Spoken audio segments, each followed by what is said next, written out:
animals. Oh, hello. Oh my God. I have to get it. Wilbur's under the covers. I feel bad about disturbing him. Yeah, don't disturb Wilbur for me. It's okay. Just It know would be for Wilbur me is too. safe. But I will say we had an interdependent moment earlier when he looked at me and he said, I couldn't get under the covers. He's like, I can't get under the covers without you, Mom. And so I opened the covers. So I just want to share that. So cute. Now, Claudia, everybody here knows you. We all know and love you. Would you like an introduction or would you like to introduce yourself? Just, in keeping with our format. Yes. All right. Let's have you do an introduction of me because I'm curious of what it's like when I get introduced. Okay.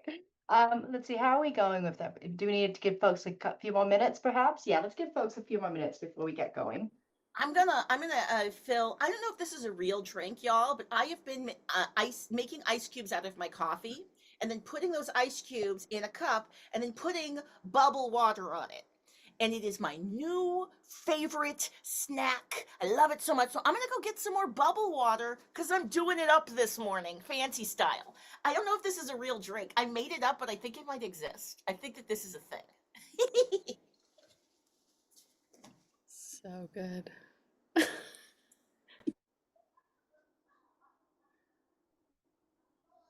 Espresso soda? That's, I think yeah, that's a sounds like a thing. thing to me. Yeah, that sounds delicious. Yeah, I would take one. Do y'all want to see a very not technology photos I just got back from an event I did 2 weeks ago? Oh, They're yeah. not, it's not technology, but it is Yes. cool pictures. Where's like the bestest picture I can show you? Oh, here we go.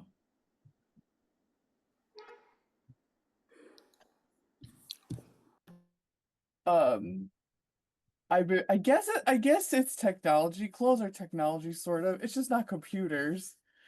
These Oh, are all quilted sort of like textile Legos that you can snap together into different combinations. And they premiered at Counterpulse last week, and we managed to make snap them all into this ridiculous outfit. That's fabulous. Oh, I'm so annoyed. I missed it. I was gonna I go missed to it. that. It was so cool.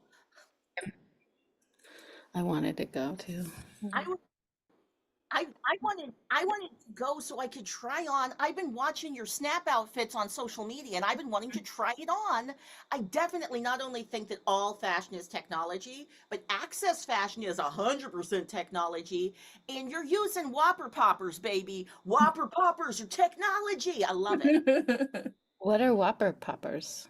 That's the name you use to make for the big snaps, like the big snaps that can pop on and off really fast. Oh, But yes. when you work in theater, oftentimes you are doing quick changes with the aid of the Whopper Poppers.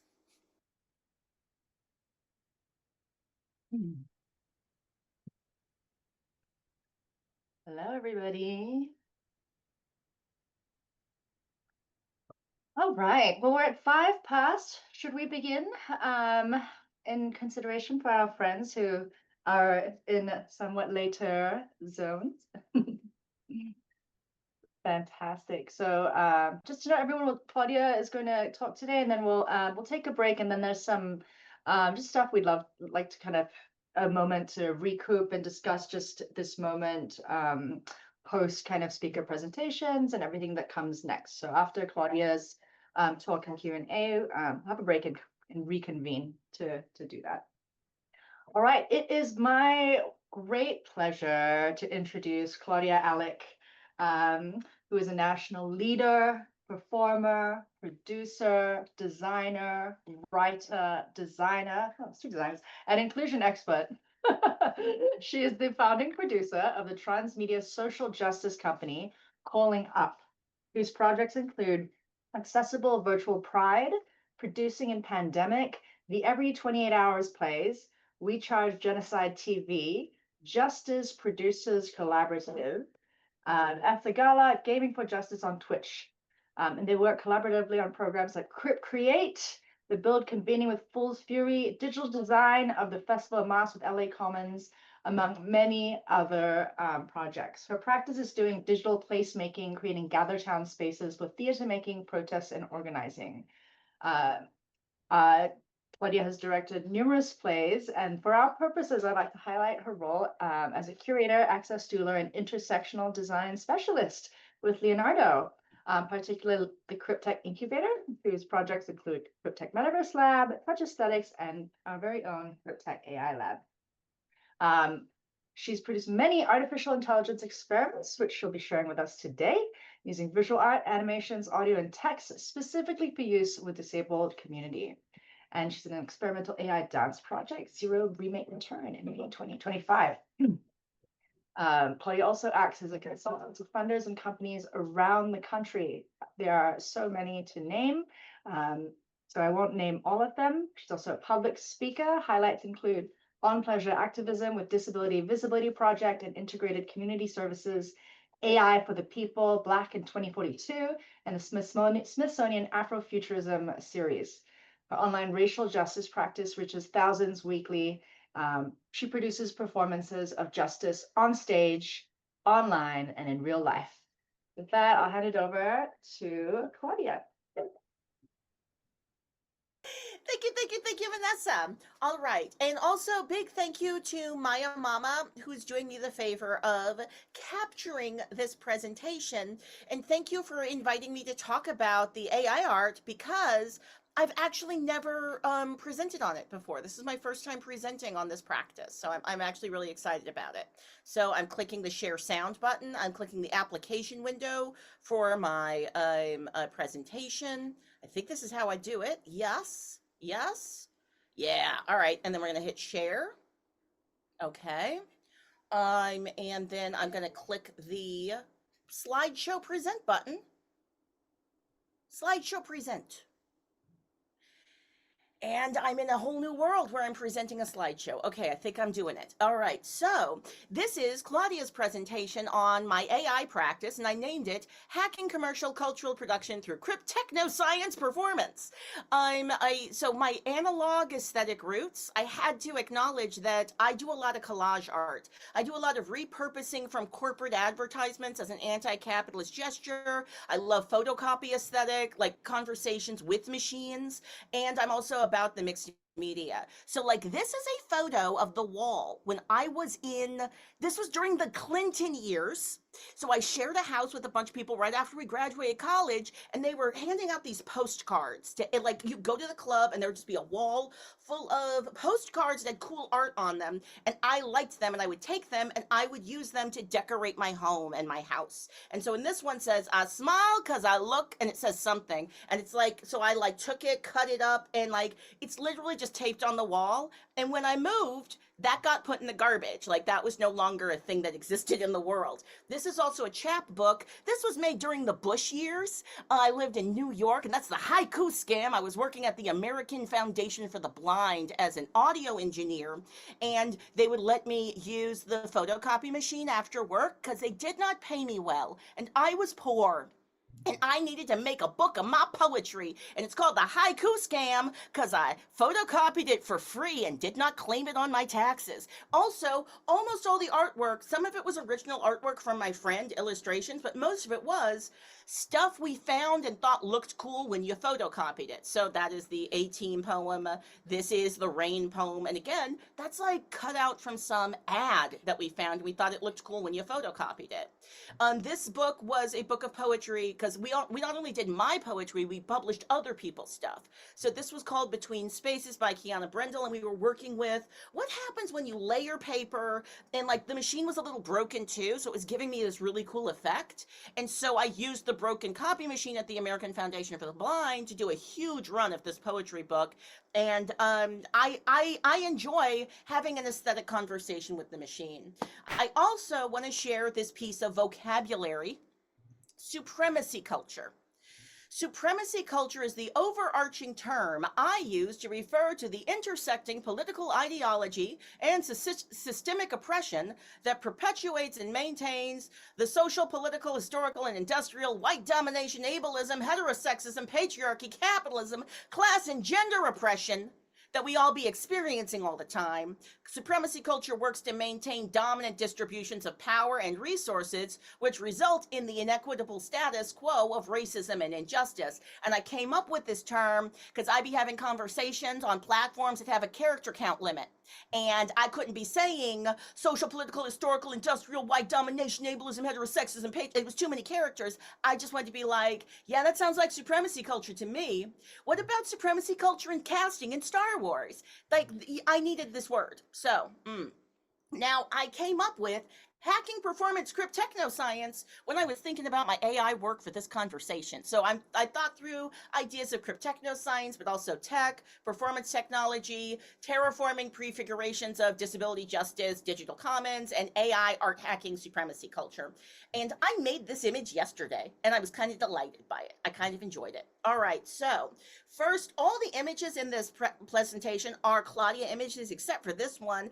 I copy pasted it from this cool website that's like feminism. It has cool like articles and stuff. And this is from the Crip Technoscience Manifesto. And we're in the Crip Technoscience lab, so I don't feel like I got to go over what Crip Technoscience is too hardcore, but it's disabled people as historic inventors. We critique, we alter, we reinvent systems. It's access hacks as innovation engines. It is rejecting the idea that disabled people need to be cured or fixed, and that's what we're using our innovation to do. It's embracing disability as a valuable identity in and of itself, and it's also resisting productivity and independence as survival requirements. It's centering activism and design for disability justice.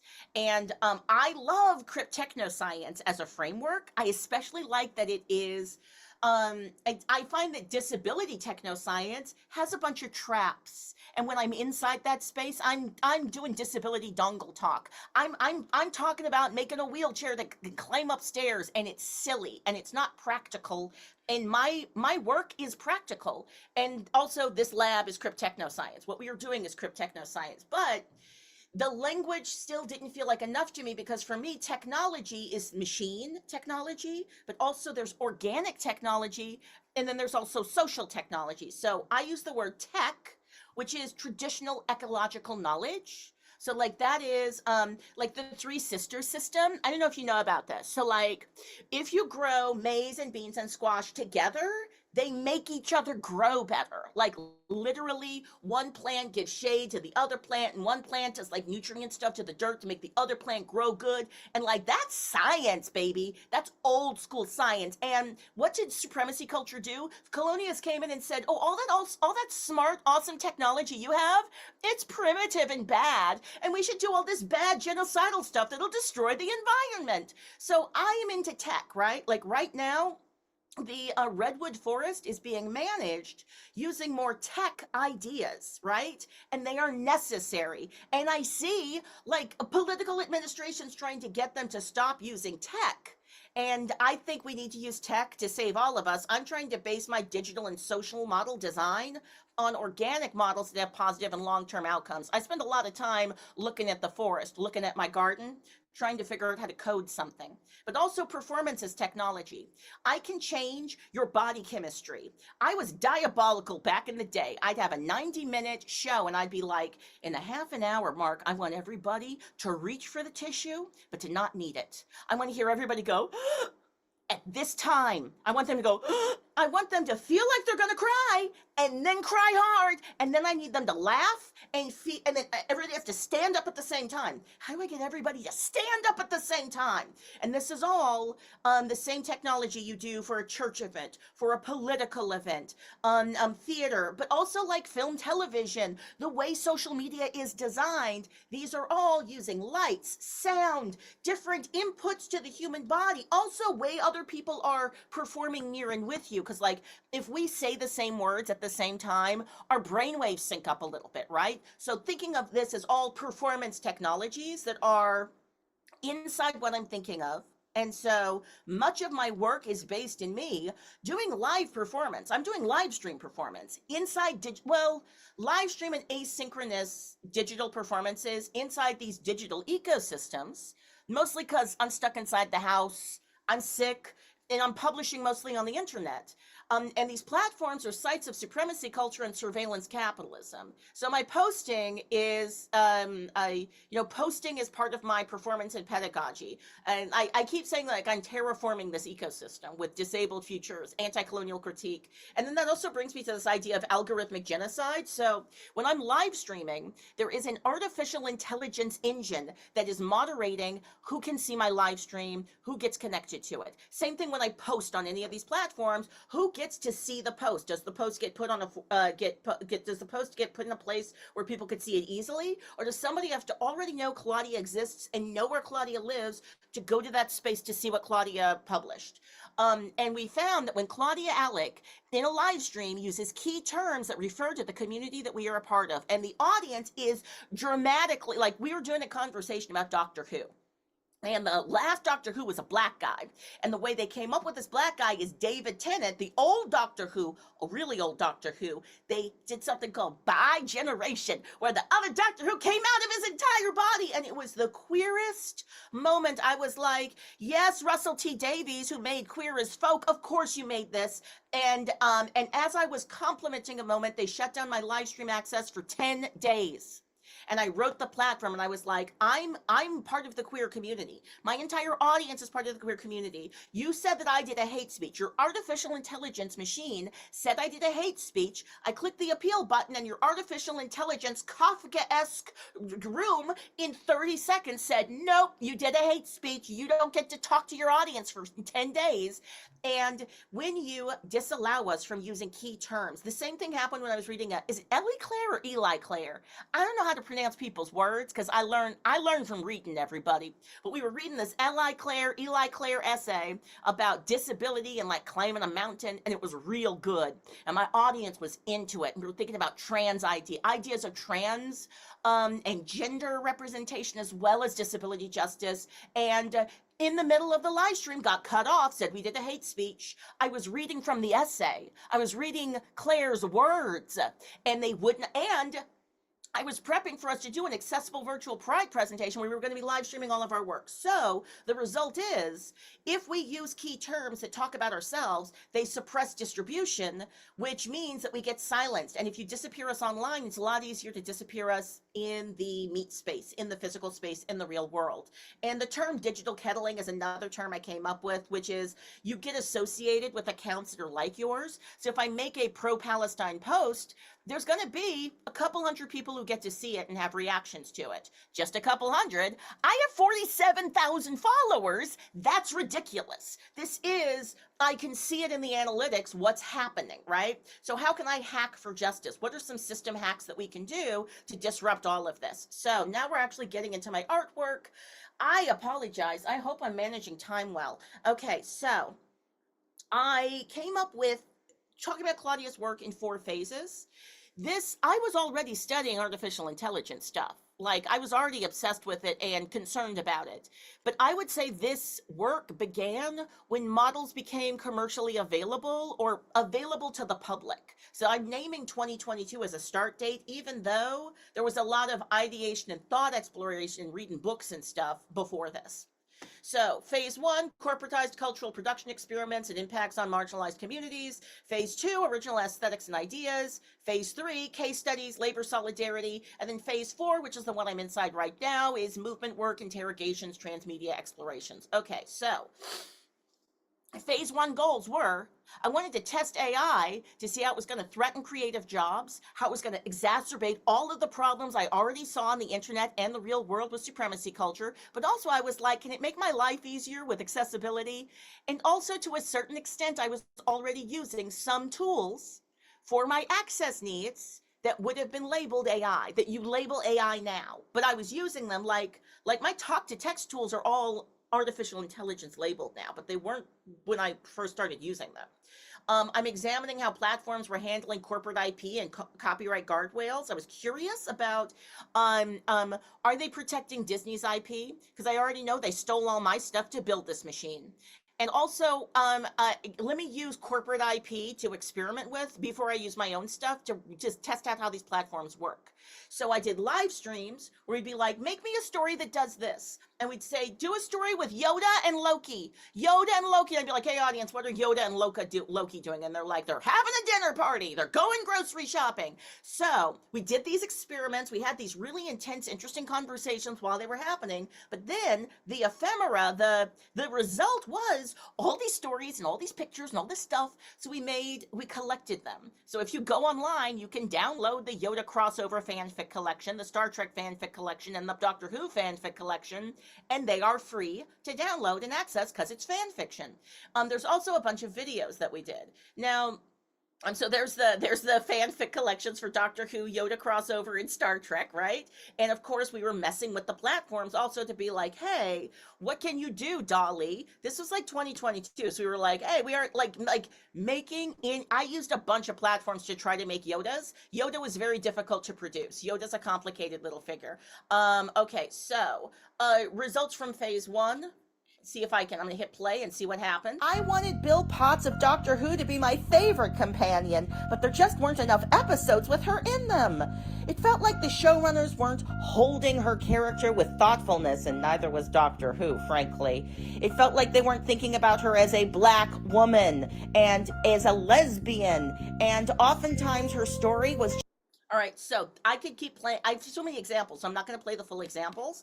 But like this, everyone fan art must decide who. And why do we have all these black elves? It's because the internet conversation was that there can't be black elves. Tolkien came up with this idea of a world full of elves. Then Amazon produced Rings of Power, and some black actors were in that. And an online conversation was saying, that's impossible. And so I was like, let me see if I can get all of the AI engines. I just want to experiment and see what comes out when I ask you to make a black elf. And that was the Black Elves project. All right, next. Then I was doing a bunch of stuff with Afrofuturism, but again, I'm just going to acknowledge. The Afrofuturism stuff was definitely influenced by some ideas around Marvel Universe's Wakanda, right? So Wakanda forever, Eva, Wakanda forever, Eva, Wakanda forever. Say Wakanda forever, and we kinda forever. Say Wakanda forever. All right, I'm not allowed to enjoy my art. Let's keep going. Although, real honest, like I made most of the stuff because I liked it, right? So in this section, I'm stuck in bed. Mostly I can move this arm well. I was in a gigantic flare. So this was a huge, like I was prolific in this time, and it was because I was stuck in bed and I was making stuff that I liked, that I thought was pretty.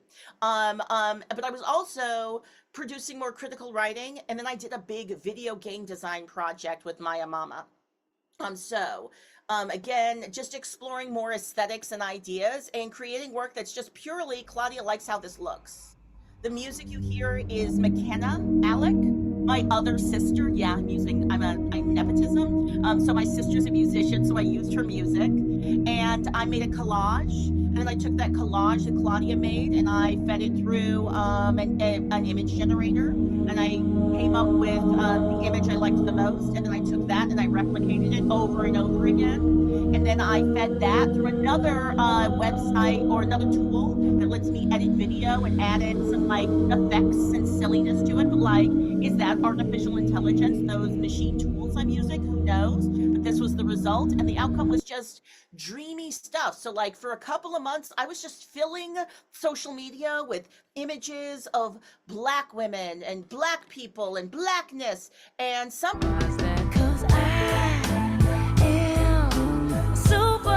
So it's like 30 seconds. It's really fast. This is designed to be accessed through TikTok, and it's inviting you to pause, because every superwoman is different.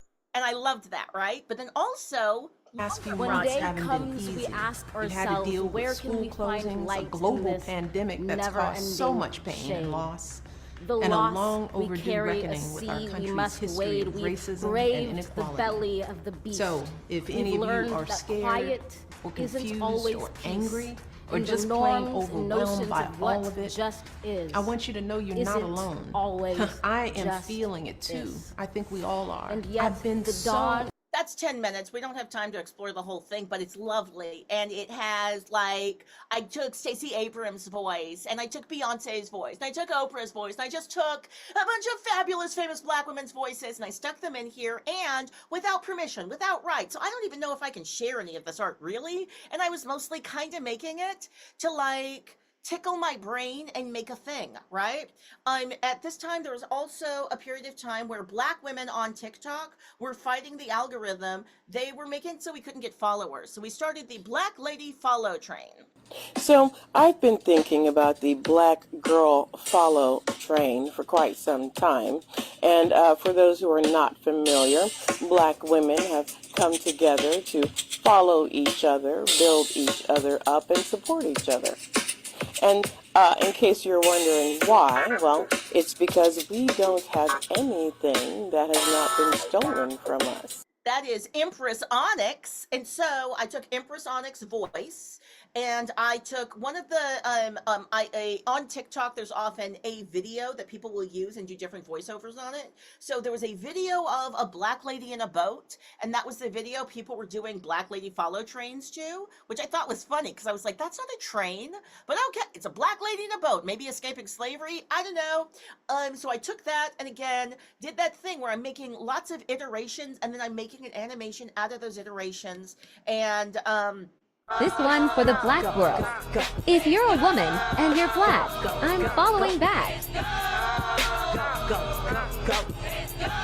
So these actually did numbers. These were very popular, and this was an interesting time period where TikTok got real mad at us and literally started falsely tagging our videos as advertisements and fighting us. They did not like that Black women were using their own power to fight the algorithm. Okay, so boom. Taking us to the road trip game, this was a co-design with Maya Mama. In 2023, Maya Mama was actually fundamentally against artificial intelligence and was like, if you use it, you're a bad person because it's ruining everything for the artists. And it was a real labor rights centric perspective. And I was like, okay, I've been messing around with this for a year. The Calling Up Justice practice needs to have an opinion about this. Let's do a project where we're like, can AI make a video game? But also, what is the point of the video game? The point is to always lead people to a gallery of real artists so that you will support actual human being artists. And also, you can read articles about why are we bothered by this as artists, and why is it actually more important now than ever to hire and commission a real artist to make an art for you if you can't make an art for yourself? Okay, so that was the road trip game. And I'll also say I think that this isn't a boring aesthetic, but it is in some of the projects, which is we think the machine makes ugly things, and Maya Mama and myself, we did not work to fix the ugliness. So like it made code that was bad. Maya Mama, she designs video games and she barely fixed it. And the text is ridiculous. So if you are a designer or a coder, the game is hilarious to play because AI is silly and makes awful choices. And we did a live stream a couple of weeks ago where we were showing the video game Whispers in the Dark. So Maya Mama also does a live stream every week called Gaming for Justice. And so they presented Whispers in the Dark, which is one of the most recent iterations of artificial intelligence being used in video games. And this is a labor rights issue, right? Like this is, we need to fight this, right? So we were revisiting it quite recently. So this is phase 3, 2023 to 2024. Y'all, I apologize for the length of this presentation. I think I'm going to stick the landing in 10 minutes. So I think we have 10 more minutes of Claudia talking. Thank you for your patience with me. So phase 3, 2023, I am trying out every single tool now. I'm just signing up for everything, partially because I have my own tech products that I have in the world, and I'm trying to decide, I don't think we should AI it because of my own ethical and aesthetic opinions, but everybody is AI slopping having their contents and putting, I'm like, should we? And also I want to see what's possible, and I also want to see how's it going to impact my world, and also can I make it more accessible. So I'm making podcasts, I'm making slideshows, I'm making plays, I'm making poetry using artificial intelligence tools, and we also do our accessible innovation project, which is AI support for disabled creators. So this is Sentient Justice, a play on racism and police brutality, and it's an every 28 hours play that I created because I was like, the experiment will be, can I make a play about this topic using artificial intelligence? So that's what that is. The play is mid. It's okay. But we did find out, we were like, you know what? I think that while the dialogue that artificial intelligence writes is bad, it's good at a formula. So like, it's bad at writing you a good play, but if you wanted it to produce some like Hallmark movies, it could do that. So those are some of our opinions and outcomes of those experiments. We made slide decks. The slide decks are all trash. It's awful at it.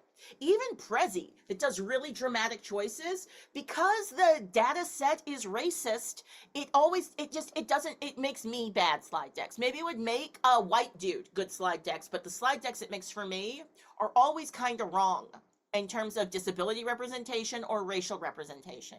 We made AI Cyrano, which was, again, it was us being like, let's riff on an idea and see what happens and think about these ideas. And it was a fun conversation. We also go to Mystery AI Hype Theater 3000. Like, we go to listen to that live stream. So that's like Emily Bender. And like, they're like, just like kikiing and talking and like reading articles and stuff. And then after we attend that, we will sometimes create an article that's like, yo, this idea, we were thinking about this.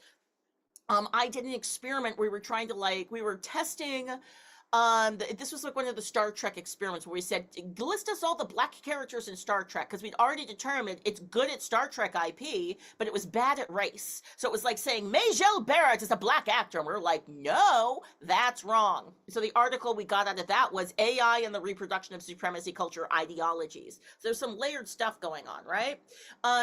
Speculative stories for the strike was it was a story series critiquing AI in Hollywood, and I did this during the WGA and the SAG-AFTRA strikes. So I created it during the labor strikes as my way of participating, because I was only able to make it to like one march because my body is bad at going to marches, but I did make it to one. I was outside the Paramount building and I was protesting it up, y'all. So the outcomes of this project were 25 speculative stories with images and 21 videos. Now, I want to credit the CripTech Incubator AI Lab for the 25 speculative stories with images, because 2 weeks ago we had Cynthia Bennett here. They did a fabulous presentation and they mentioned the WGA strike, and it reminded me that I had done this project. Y'all, I had forgotten about it because I had done it as straight AI slop for TikTok. This is what I published for people. Am I the asshole for ruining my sister's wedding? Hey Reddit, I'm in a tough spot here and I need some perspective. My sister and I have... So on TikTok, there are these sludge content, video loop contents. They often have Reddit voiceover sounds on top of them, and it's an artificial intelligence voice. You see them all the time. They're heavily distributed. And my question was, if I make a story that is actually about labor solidarity or human rights, but I make it with the same shitty aesthetics as this other propaganda stuff, will it get more highly distributed? This was a labor-intensive project because I was having to play the video game and then screen record myself playing the video game and then editing that down and then recording myself reading my short story, writing a short story, then recording myself reading the short story and then using an AI voice filter. But it was interesting because the AI voice filter didn't ever sound black, and the story was about black people, right? And I made and I was also riffing on the idea of am I the asshole stories. So that's why I'm using this one as the example. So Cynthia Bennett mentions the thing and I'm like, oh no, this isn't accessible at all to a blind person. I mean, you can hear it, but I don't think some of the ideas are actually there that you can like really get to. So I was like, let me put this in a PDF, but then let me put the short stories into an engine and say, make me an image for this story. Now, this story is about two black siblings fighting, and one black sibling is marrying a white guy.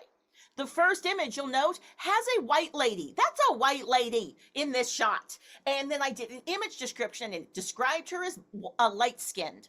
And I was mystified and confused. But it was like, oh yeah, no, that's a black person, but that's a light-skinned black person. And it was very intense with its descriptions. And then I got in a big argument with it, and then that's how it ended up producing this more racially representative image. So the images in the PDF collection are representative of that run of ideation and thought. Oftentimes I don't like how it narrows what it's supposed to be. I also said yes to being part of the Zero Remake Return project with, oh, what's Lisa's last name? Well, that's rude. Well, this was a very cool project. Very grateful to be invited to work on it. I've been working on a different dance and disability access project with Lisa, and Lisa said, hey, come and do this with me.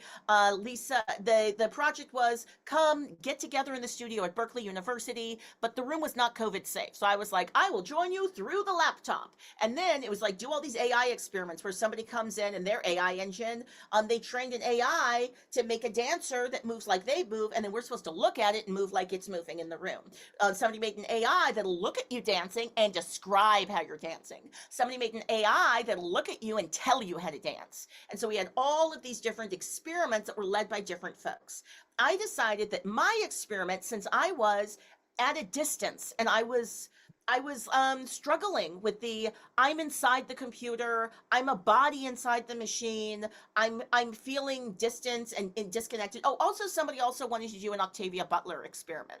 So I made a bunch of Octavia Butler music, a bunch of Octavia Butler images inspired by Octavia Butler. So like all of that is accessible in the Zero Remake Return page. I collected all the like stuff. Well, not all the stuff, because it was a lot of stuff to make all the things.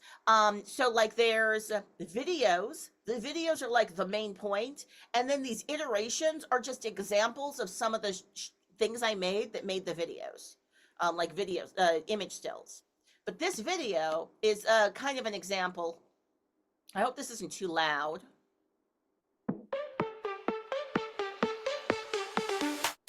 All right, can you hear me talk? Circuits sparking in the night, touching vibes through neon light. Move, move, move, everybody move. Feel the rhythm, let it soothe. Yeah, yeah.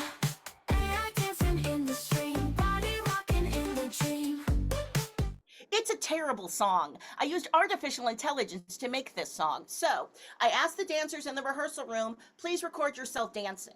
I'm just doing an 8 count. And then I took that video, I duplicated it to make us have multiple bodies just because, I don't know, multiple iterations feels like a thing that's present inside all of this work. Then I took photos of myself in stills, in body poses they had done. I fed those through an AI generator to make myself dance. So none of this is actually Claudia dancing. This is all AI imagining how Claudia could dance. And none of it is based on how disabled people dance or how actual human bodies move in the real world. But it was an interesting experiment. And I actually did get a little bit of joy out of seeing an image of my body doing stuff, but also it's not really me, like it's bad. I also took stills from everybody else's stuff and then made these sort of like AI imaginative fantasy things from their stills. So this is their choreography, their movement based on, I took 20 stills from their 8 count and then made these things based on them.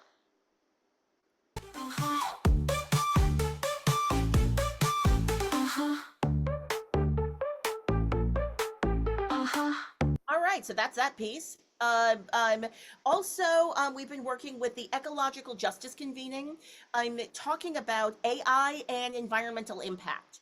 So in Knoxville, Tennessee, we had a bunch of people at the iJam Center, and they were doing hip hop exercises, lectures, and this very interesting TTRPG where they were like doing role playing to pretend that they were a town deciding what to do with their AI data center. They live streamed this entire thing. We created a digital replica of the iJam Center inside our GatherTown space that we call the Digital Encampment. So now this entire thing is asynchronously available and the conversation can continue. I'm also on a daily basis live streaming myself, usually as a cartoon moon in the sky, and I'm often talking through things around digital ecologies. I did a live stream reading of The Data Center Next Door, the hidden costs of AI and crypto. I did a live stream reading of like the MIT Technological Review on decolonizing AI. So this is also a piece of the practice, right? And like those pieces are, Claudia's not even using AI for that stuff. It's just Claudia's reflecting on AI. Now, I also am a painter. I actually make art, right? With my hands and my body and stuff in the real world. So like this is my latest little project. It's little flower people. I can't stop doing it. I keep making little these are all separate canvases, and each of those canvases is a face and it has flowers on it. But then there's also a larger one. This started off as this large piece.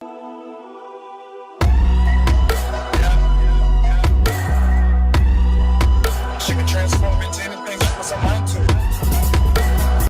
So now all of those art pieces are AI art, AR art. So you can go and do augmented reality and make my little paintings become other things. And I've been enjoying that happening. Then also, I can't stop. I'm prolific. Sometimes I just get a notion. So like when the Nottingham fire happened in May, I got inspired, so I made this.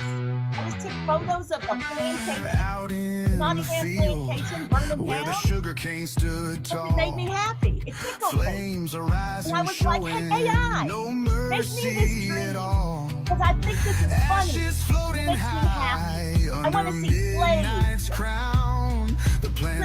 Celebrating as it all burns down. Burn it down. Also, can I just say, making all those sexy black cowboys was super fun for me. So like, some of this is me just being silly and fun on the internet. Like nobody asked me to do this. I just did it, and we had some we laughed our butts off on the internet when I made this, right? It's political, but also I'm just having fun. So like, here are my questions I want to close this out with. Like, how does AI? Like, how does AI even, right? But also, why does AI like that? Like, why is AI? But also, should we be AI? Like, should we AI? And also, could we ever not AI? Like, could we not AI? And because like everything seems to be AI. Like the price of eggs is being controlled by some AI. My rent is high because of AI. I have trouble getting access to my healthcare because of AI. So how do we ethically, like, could we ever not AI if it's everywhere? So how do we ethically AI? And what are some of the ways that we can decolonize the AI? And could we have liberation and AI? I don't know. Anyway, that is my presentation.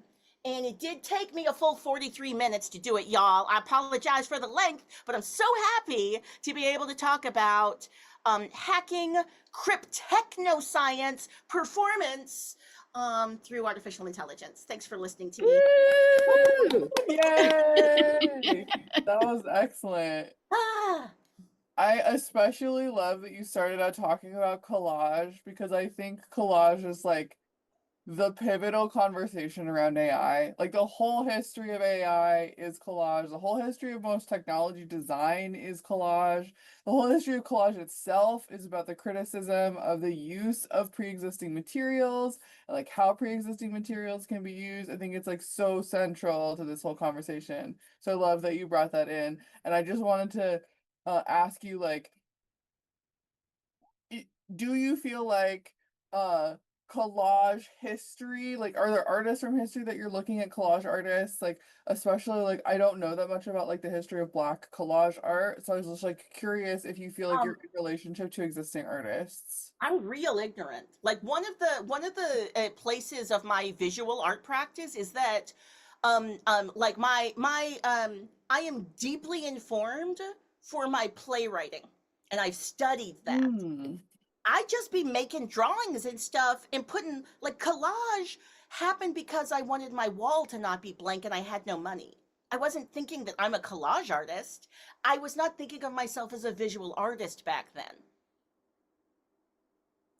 Oh, interesting. Okay, cool. I only recently started to identify as a visual artist because the painting practice, all right, so Maya Mama has actually called me out on this. I call it I'm doodling around, and she was like, those aren't doodles.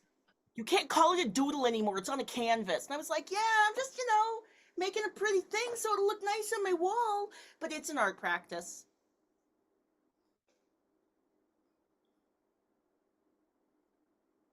Okay, we're open for questions, y'all. You Yeah. can put them in the chat. We can come off mic. We can do all the things.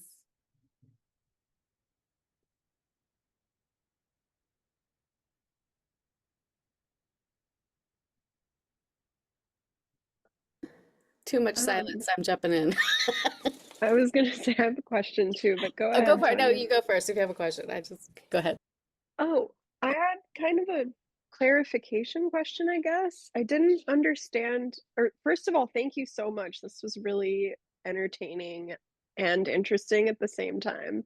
I was laughing and smiling and having a great time listening to you talk, so thank you.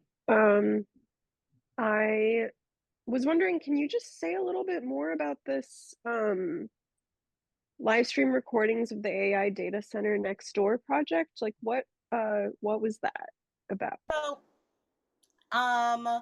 I go on TikTok and I use a video filter when I'm live streaming myself. And I used to live stream as a seal cavorting in the sea. But now I live stream as a gigantic moon, so you can see my face moving. So it's like a face moving in the moon, but it's me. And then sometimes a rocket goes through the air. And then I just straight up read the entire book, storybook style, to my audience. And then the audience responded in the chat being like, oh my gosh, I can't believe that's happening in New York. That makes me really upset. That reminds me of this kind of stuff. So they're having a conversation while I'm reading it. And I do this every day. Like I live stream every day, and usually I'm like, oh yeah, today Claudia's reading Martin Luther King and riffing on that. I'm going to read some Angela Davis, but then sometimes I'm like, I'm going to read some Ruha Benjamin, and it's usually because I've got an idea I'm thinking on, and having it informed by somebody else's good ideas helps me to noodle on that idea in the day. I call it my early words liberation meditation. And it's kind of like an open thing that happens most mornings. Okay, so what you're reading is just different texts, not No, the AI, yeah, I'm reading different texts every day. yeah. But the AI data center next door, like that was a 2-hour reading. It was I set aside the time I did it on a weekend because I knew, oh, this is going to be a chunky one because normally I'm doing like 20 minutes first thing in the morning. But Senator Ed Markey interviewed people all about their experiences of living next to AI data centers because the problem of a group decision is that oftentimes everybody doesn't understand what the deal is. So we need to hear the testimonials. So Ed Markey does the job of gathering up the testimonials and putting them in a PDF and making that available online. Then Claudia does the performance of reading it online and telling it to a bunch of people and actively telling people, repost this to your social medias, tell everybody to be knowledgeable about this. You need to understand that your AI data center does not need to destroy your environment, but they're choosing for it to. And that needs to be part of the conversation about AI. Thanks. Do you have a link to that video? Yeah.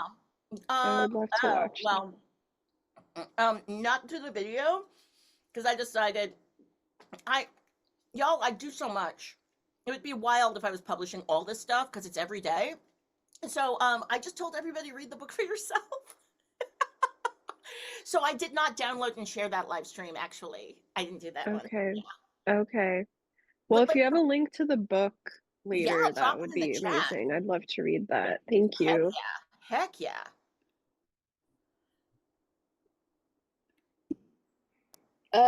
Amazing. I'm so inspired. You've already influenced me. I have gone live on Twitch collaging